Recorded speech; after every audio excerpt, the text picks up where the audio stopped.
$15,000 profit from one product. Sounds good, right? We're killing it. Stick around to the end of the video, I'll tell you why. So here we are inside our Shopkeeper account. Shopkeeper, by the way, is a great tool. We really recommend it. We'll leave a link to it down below. The product we're going to look at today is this origami whale. That is not what we sell. This is in presentation mode. But you can see here, we sold 160 units with a revenue of $10,000 and $1,274 profit for the month. Multiply that by 12, you're looking at a 15 grand profit for the year. What I want to draw your attention to here is a TACoS of 13%. That's quite good. A lot of people won't get theirs that low. It's actually not too bad at all. We do try and get a bit lower if we can, but it's definitely nothing to be ashamed of, a 13% TACoS. However, we are going to still kill this product, and let me show you why. So, the numbers. I should say this product is an oversized product. The reason that we chose it is generally there's less competition in those niches, but they really are a logistical nightmare. Amazon split them to 3 different warehouses every shipment. So your shipping is more difficult, your storage is more difficult, using 3PLs is more difficult. There's a lot more hurdles, which we're happy to kind of go over, but yeah, just bear that in mind when you go into oversized products. It can be very, very tricky. So this product has a unit cost of $8.50 with shipping and duties of $15.50, meaning a total landed cost of $24. Now that is very large. When we ordered the product, this was pre-shipping craziness. The shipping and duties came to less than half of that. All the numbers that we projected were a lot more healthy, but in the end, shipping went crazy, production was delayed. These are just things that happen in the Amazon game. You kind of need to be prepared for that and be able to roll with the punches. We gave it our best shot anyway, but let me break it down a bit further for you. The RRP, we sell this for $69.99, so a pretty high price point. The Amazon FBA fees of $15.50 per unit and Amazon commission of $10.50 per unit. Plus sales tax from the UK, so sales tax on top is $2.10. PPC with a TACoS of 13%, that means $9 per unit is essentially spent on PPC. The net profit of $7.90, which is just 11%, and an ROI of 33%. And what that means, an ROI of 33%, it means for every dollar we spend on this product, we'll get $1.33 in return. Doesn't sound too bad, but it is. So let's say we order 3 months stock of this product at $24. As you saw earlier, we did 160 units. That's 480 units, which is an investment of $11,520. Now, with an ROI of 33%, that means we're going to get a return to the business of $15,321. Not bad, right? Wrong. Please hit subscribe to the channel, and for the love of God, write a comment. Good, bad, I don't care. Give us some engagement. So I've made this chart to show you guys how difficult it will be to grow this product. And if you started, for example, with just this product, how hard it will be to grow as a business. There is a margin, obviously, and there is an ROI, but that doesn't mean it's enough of a margin and enough of an ROI for you to be cash positive.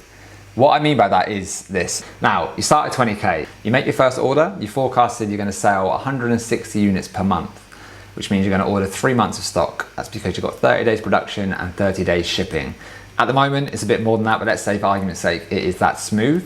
You're gonna order 480 units. So you're 11.5 grand down, you're 8,480 bucks left in your account. Now, we go 1 month into sales. Sales taken off, you've done 160 units, you're pretty happy, you're getting some traction, you're getting some rank. You've got 2.5 grand come back into the business. Great, maybe. Now the reason you only have 2.5 grand coming back into the business is because Amazon pays you on a 2-week delay. So please do bear that in mind when you are launching a product. However, you're 1 month in, you have 2 months of stock left, but remember, your production time's a month and your shipping time's a month. So you need to reorder again right now. You place an order, which is usually 30% of the total. So you're looking at 3.5 grand down, place the order, your balance then goes to 7.5 grand. In a month's time, that balance is due. There's another 8,000 coming out of business. Yes, you have got 5,000 back from Amazon, but now your balance is at 4,620. The next month, you're up again, 5,100 up. Your balance is now at 9,727. You're feeling good, you're getting back towards the top again.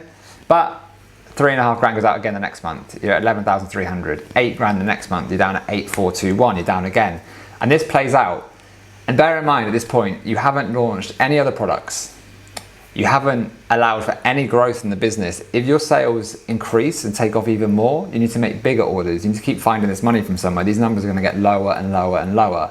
And how that plays out after 1 year, you've learned a lot, you've done a lot of work, you think you're onto a winner here.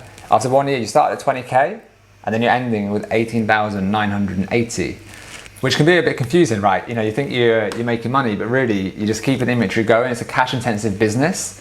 And because you haven't got an ROI over 100%, you have not got any spare cash. You can't pay yourself a wage. You can't expand with other products. You can't allow for growth of this product. And you're gonna have to keep dipping into cash reserves. This person, for example, this hypothetical person, start with $20,000. It seems pretty good, but if you choose the wrong product, this is what can happen.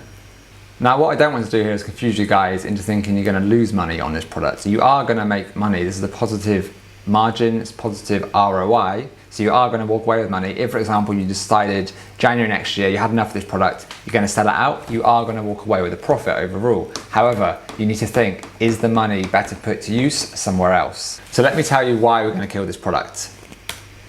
You need to have an objective view.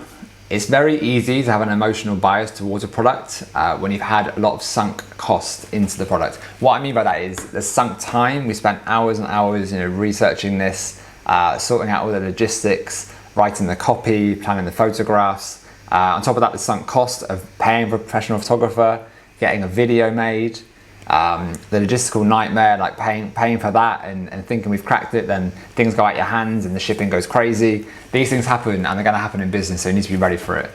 But if the numbers, at the end of the day, it's a numbers game, the numbers don't work, you gotta make a decision and call it a day. The reason for that is we want to free up the cash. We have identified other products where they have a much greater ROI. Our rule of thumb now is we want to be a net ROI of 100%. That means we want to double our money. So every dollar we put in, we get $2 back. That's going to mean that we can keep expanding the business. It means that we can launch new products. It means we can pay ourselves a wage.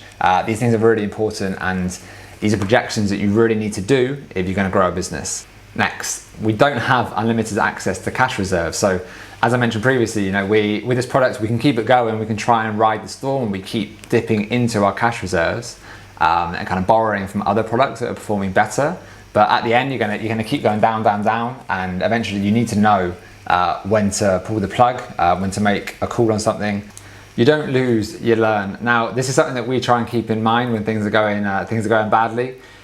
This has been pretty hard, this product. We've sunk a lot of our kind of heart and soul into this, but it hasn't worked out at the moment.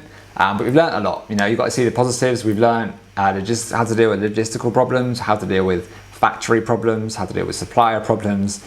We've built a brilliant listing, really good photographers. This led us to find a brilliant photographer that can do some great lifestyle images. We've made videos, so we have all the content there. It doesn't necessarily mean we're going to stop this product forever. For me, we're going to put a pin in it for now. Obviously, it's difficult to re-rank it, but we think we probably could. If shipping comes down in future, it's a big if, then we can bring it back. And in the end, we're going to break even on the product. We've decided we're going to sell it out. We're going to get rid of all the stock. Break even is not a bad result. A small loss even wouldn't be too bad on this. We want to free up that cash to be put to use in better areas and better products, and onwards and upwards. We're going to launch new products now.